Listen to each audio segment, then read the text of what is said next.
John McMullen, Football at 4. We do it every day. I'm sure, John, you probably have a strong 80s sitcom that you are a big fan of. Well, first of all, this is news to me that you can't be a doctor without 8 years of medical school. That's I right. just assumed that I could. That was always my fallback plan. Right. After I'm done covering football, I'm just going to go be a doctor because evidently. Yeah.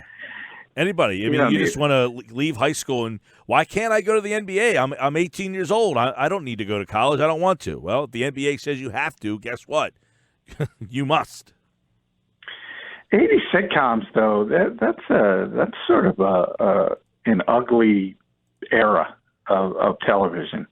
I think you start with Seinfeld, and that's more 90s. Yes, it started in 89, and then it kind of went into the 90s. Yeah. So that is obviously the gold standard of sitcoms. And in the 80s, you got your Who's the Bosses, and there were some bad shows in the 80s. I don't know. Well, the 80s, see, they had so many good sitcoms, but they were better with the theme songs. The 80s sitcom theme songs, you don't get that anymore. No, that's true. You got different strokes. I like Dave Chappelle doing different strokes. You had Cheers, Knight Rider, Cosby Show, Hill Street Blues, Magnum P.I., The Wonder Years, Family Ties, Miami Vice, Night Court. Cheers. I should. That's bad on me. I mean, that's tremendous. That's every bit as good as any other sitcom. So, Cheers would definitely be number one by a wide margin. Yes, probably at that group. I don't know. I was a fan of the 80s. Now, of course, I was a young guy back then, so my mind wasn't quite as sharp to, this is like minutia television, but like the A-Team, Cagney and Lacey, Who's the Boss, Little Dukes of Hazzard. Come on, man. Growing Pains, Quantum Leap. Well, I think you got Three's Company. I don't put Dukes of Hazzard, and our shows should never be in the same shows. The old sitcom, 22 minutes. If you're going to put me in that category, all like right. I said, that's fair. There's the Three's Company though in the 90s, and Three's Company is more of the 70s, isn't it? When did that start? 77 to 84. It had a chunk of both. All right, so that's a chunk of both. Little Love Boat. I would say Cheers is the Seinfeld of the 80s. That's how I would describe. Well, Cheers was was the lead into Seinfeld, or vice versa for a time there. I think at one time Seinfeld was actually the pilot. I think was actually on a different day. I think it was Wednesday, and not much was expected of it. And then all of a sudden it took off, and then eventually became Thursday. Used to be the powerhouse NBC night of the Thursday week night, for man. NBC. Yeah. And eventually Seinfeld took over for Cheers. But originally it started slowly. I think it was on Wednesday, if I'm incorrect. I could be incorrect. Today is the Major League Baseball trade deadline. It just came and went. So I'll open up with a question about trades. We see them more. We see them more in the NFL. They have Howie Roseman. You've been around for about a week now. Any indication of names that could be traded during the preseason?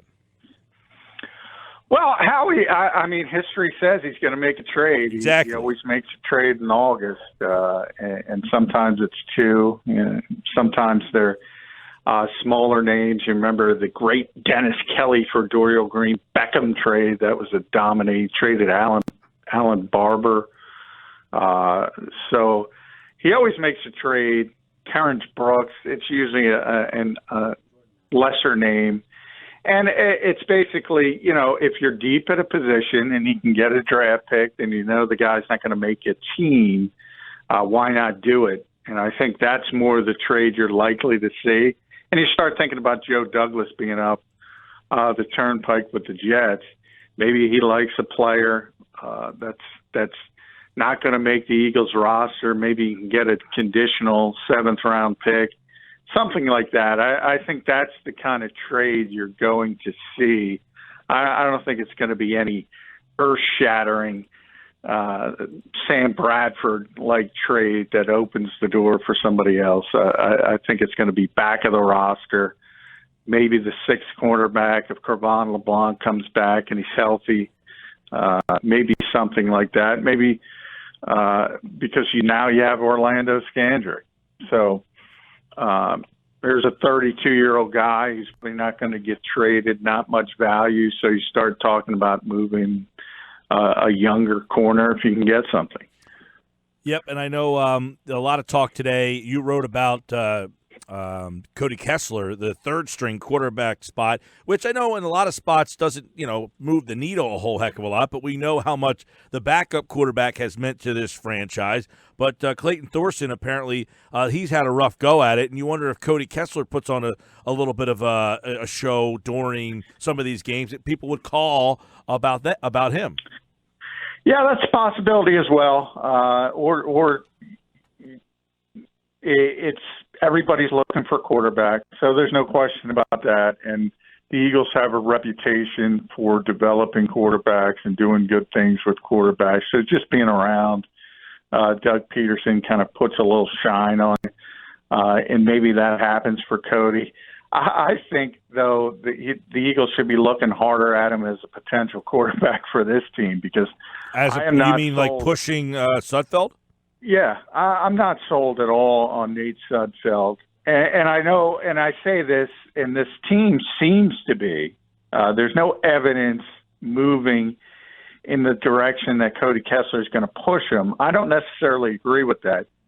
And it's not because Kessler's great by any stretch, but he has started 12 games. And it's a processing thing with me when I watch Nate every day at practice. He just holds on to the football and holds on to the football and holds on to the football. And you can get away with that in practice when you got a red shirt on. It's not going to work as well in a live environment. So, look, Doug has a type, and he's had a lot of success with Carson, and who's 6'5", and Nick, who's 6'6", and Nate's 6'6". He likes that big, strapping, strong-armed quarterback, and that's what Nate Sudfeld is, and that's Cody Kessler, 6'1", and he's a different type of quarterback. He's a guy who gets the ball out quickly and processes quickly for a young quarterback. So I do think the Eagles should be taking a longer and harder look at him. We'll see if they do.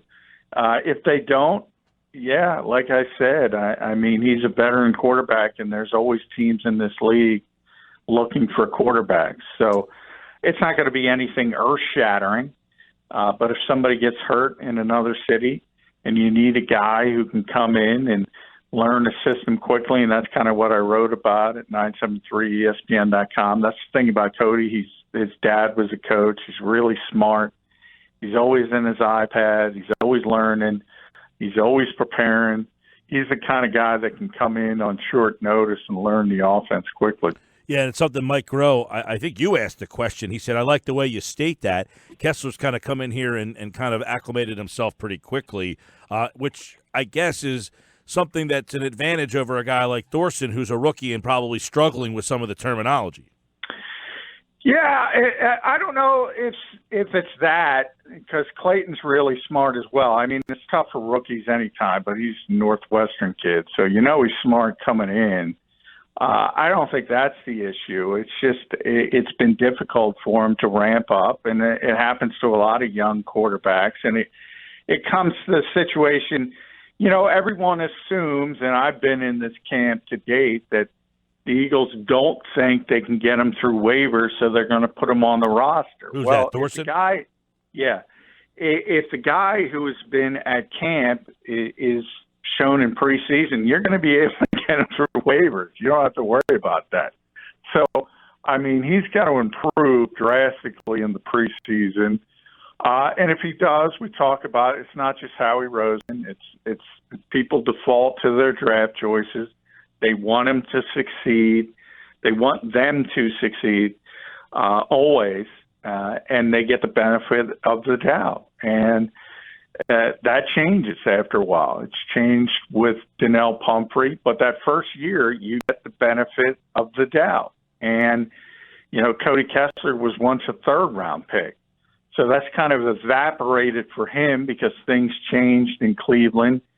Here, all of a sudden, I think people forget that Cody Kessler was once a third-round pick. And some people in Cleveland early on even talked about him like he could be the potential starter. So things change quickly in this league.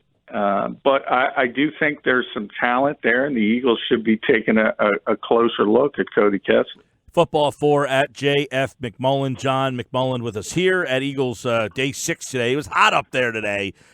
Just a short practice today for the Eagles as they are now a week and a day from their preseason opener against the Tennessee Titans. Let's look at the offensive line because, there's so many skill position storylines and things here.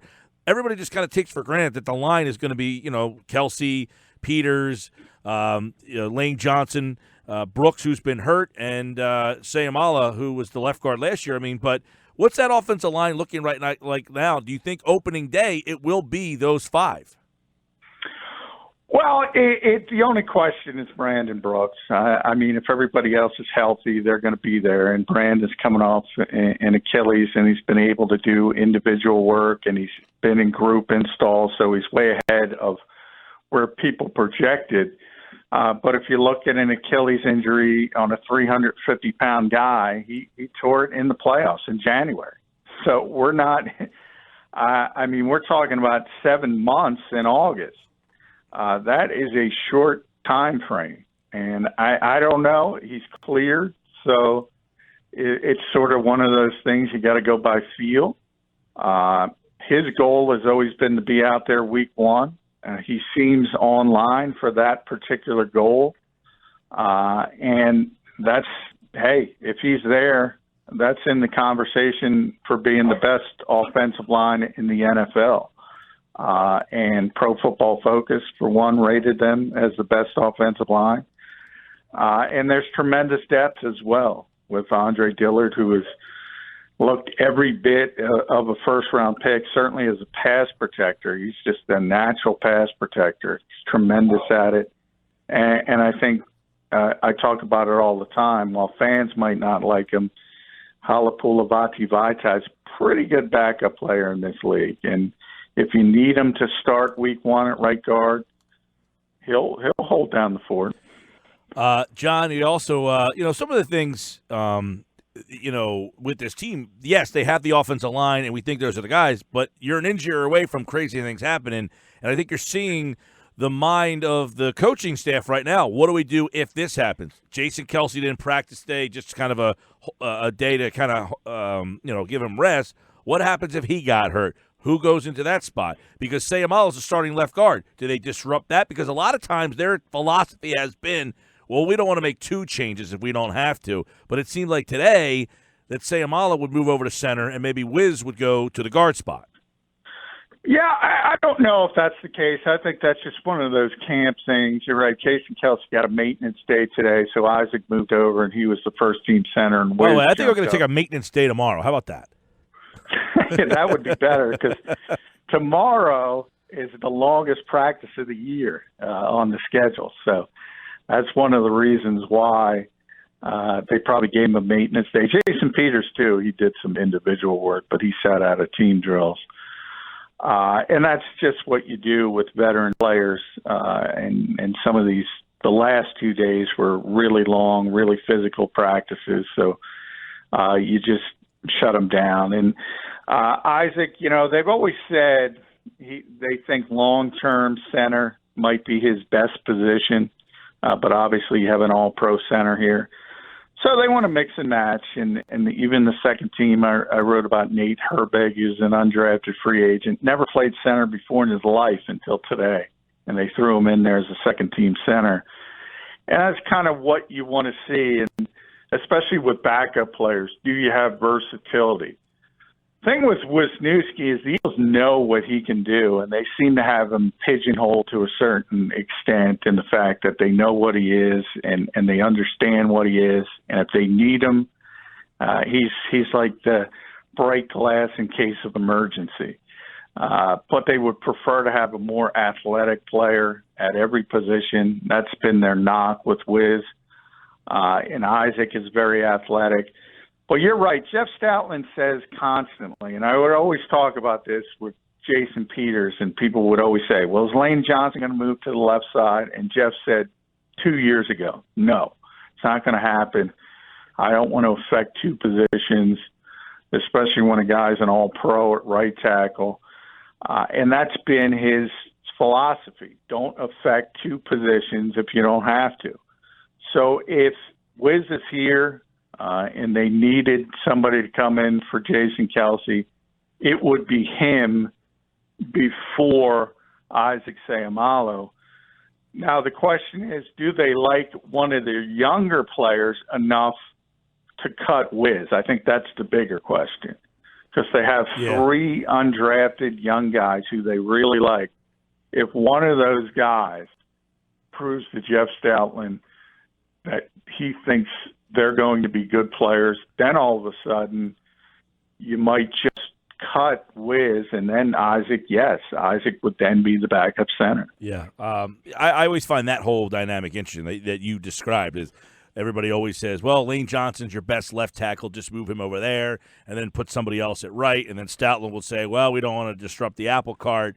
We'll see if that holds true with the interior part line. And then, of course, if Brooks isn't ready, you got to play Vaitai, I guess, inside. But does Wisniewski get a shot to play right guard? I mean, do they have other, or are they just assuming that Brooks will be ready and that they're trying to get Vaitai to be able to just be more versatile than just playing the tackle position? Well, I think it's all of the above, but if Brooks isn't ready, Vaitai would start at right guard. They've already made that. It's a massive decision. Guard. Yeah, well, so is Brandon, though. And that's part of it, by the way. Brandon's 6'5", 340. So he's typically, guards are not typically that big, and that's been one of his strengths. And one of the reasons I think they moved Vaitai, a couple reasons. Obviously, they drafted Andre Dillard, so they didn't need a tackle anymore. But they also wanted to replicate a little bit of what they had with Brandon Brooks. Not that Vaitai could be that type of player, either could Wiz, but at least physically, he's more similar to Brandon Brooks than Wiz. So that was their thought process behind that.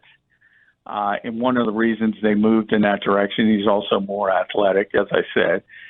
And, Wiz, sometimes I feel bad for him, to be honest. And as I said, they kind of know what he is. They understand what he is. He can play center. He can play left guard. He can play right guard at basically the same level, but they're always looking for improvement. So even when he was there during the Super Bowl, they always wanted to get back to Isaac, and they got back to Isaac. And they're always looking to replace him when he's in there. But if you need him, he's a veteran guy who understands how to play and can play each position. So it's pretty valuable. Yeah.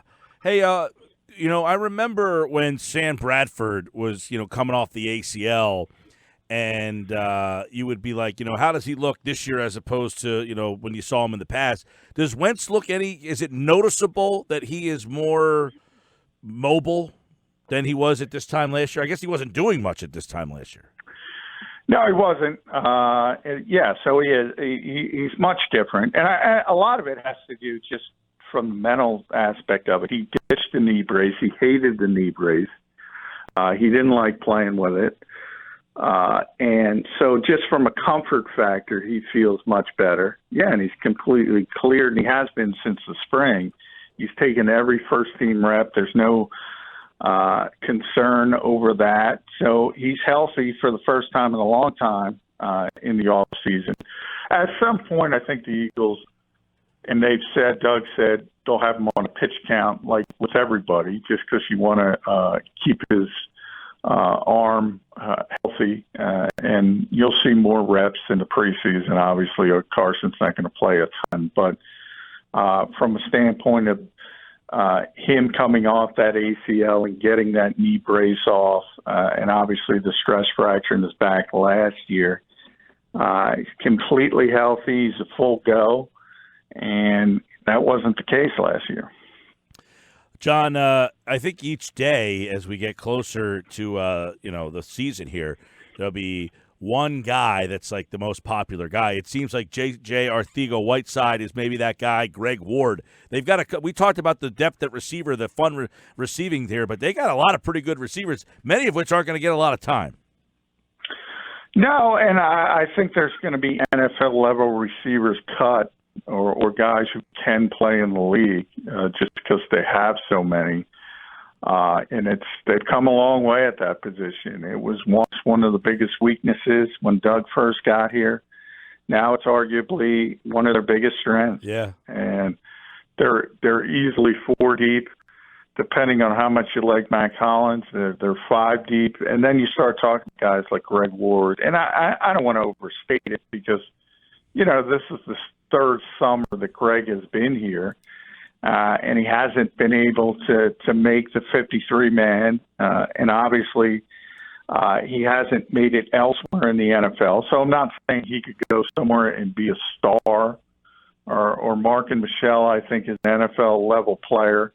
I'm not saying he could be a star, but he could be on other rosters. And but you have to find. We talked about that a little bit earlier in the week. You have to find the right fit, the right opportunity, the right coaching staff. And for those guys, it's probably not going to be here because of the depth. Unfortunately for them, there's opportunities on the practice squad. Charles Johnson, another, this veteran guy, he's not going to make this team, but he can play in this league. He has played in this league. It's interesting with that. You just mentioned something about he's doing well. He's not going to make the team. Somebody else picks him up. You wonder how much teams now want to allow you to learn their offense, knowing they're going to cut you, so that you can go to where other teams pick you up and say, "Hey, what do you know about them?" Well, and that's another thing. I don't think fans understand. There is a big learning curve going from team to team. So when waivers do come and you do have the final cut down, you say, this guy's good, this guy's going to get picked up, this guy's going to get picked up. Understand other teams have players in their systems for the entire offseason, and they like them, and they're young players, and they think they have a leg up because they've been in their system. Right. So you're not looking, even bad teams might bring in 4 players. That may be the worst team in the NFL, might bring in 4 players off waivers. They're not going to entirely remake their roster because football is a little bit more difficult than other sports to just move from city to city and hit the ground running. So other organizations have people in place on their off-season roster, and they default to them just like the Eagles default to their players. All right, more football at 4 tomorrow. For more on today's Eagles practice, go to 973ESPN.com. Follow John McMullen on Twitter at JFMcMullen. Were you a fan of Perfect Strangers? Bulky. It was not a big fan. Not a big fan of Perfect Strangers. Fall Guy?